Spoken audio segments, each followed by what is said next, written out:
حضور کی جو شرح صدر ہے یہ کس کا نتیجہ ہے؟ جو عشق اللہ کو حضور سے ہے، اس عشق کی وجہ سے قانون ہٹا دیا اور اپنے یار کے لیے تحفہ دیا، الم نشرح لک صدرک۔ تو تصوف میں کچھ کام ایسے بھی ہوتے ہیں جو کسی کی خاطر کیے جاتے ہیں، جس طرح حضور سے محبت ہے اللہ کو تو اس کی خاطر شرح صدر کی، اسی طرح گوہر شاہی کو بھی انسانیت سے محبت ہے، شرح صدر کو سیل پر ڈال دیا عشق کی خاطر۔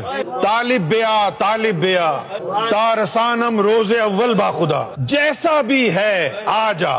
سرکار گوہر شاہی کی صدائیں بلند ہیں، سرکار گوہر شاہی کی صدائیں تحت الثری سے لے کر اوج ثریا تک گونج رہی ہیں۔ جو محبت و عشق الہی کا متمنی ہو میرے پاس آ جائے، اور جب آ گیا تو میرے نشیمن میں، آ جائے تو میرے نشیمن میں، پھر میں کیا اور خدا کیا۔ تو یہ شرح صدر یا تو قانون کے تحت حاصل کیا جاتا ہے یا پھر کسی کا دل جیت کر، جو آپ کی خاطر آپ کا سینہ کھول دے، جیسے اللہ نے حضور کے عشق کی خاطر آپ کی شرح صدر فرمائی، الم نشرح لک صدرک۔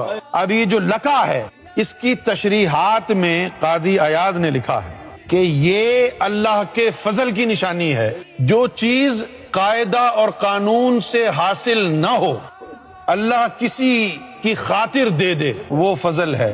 اور یہ جو لفظ لکا ہے تیری خاطر، یہ صرف عشق میں استعمال کیا جاتا ہے۔ جے تو چاہیں وحدت رب دی مل مرشد دیاں تلیاں ہو، اگر تو اللہ کا وصل چاہتا ہے تو مرشد کے تلووں میں سما جا۔ کچھ جو عربی تھے تازہ انہوں نے اسلام قبول کیا اور وہ کہنے لگے کہ جی ہم مومن ہیں، تو اللہ تعالیٰ ٹک نوٹس آف اٹ اور پھر فرمایا قالت الاعراب، کہ یہ عربی کہتے ہیں آمنا ہم مومن ہیں، قل لم تؤمنوا، ان کو کہہ دو تم مومن نہیں ہو، ولیکن قولوا اسلمنا، بلکہ یہ کہا کرو کہ مسلمان ہوئے ہو، مومن کہہ رہے ہو اپنے آپ کو، ولما يدخل الایمان فی قلوبکم، ابھی تو ایمان تمہارے قلب میں داخل نہیں ہوا ہے، تم اپنے آپ کو مومن کہہ رہے ہو۔ اب دیکھنا یہی ہے کہ ایمان کا قلب میں داخل ہونا کیا ہے۔ جس کے قلب میں اس میں ذات اللہ نے استقرار پکڑ لیا، ذاکر قلبی بن گیا، وہ مومن۔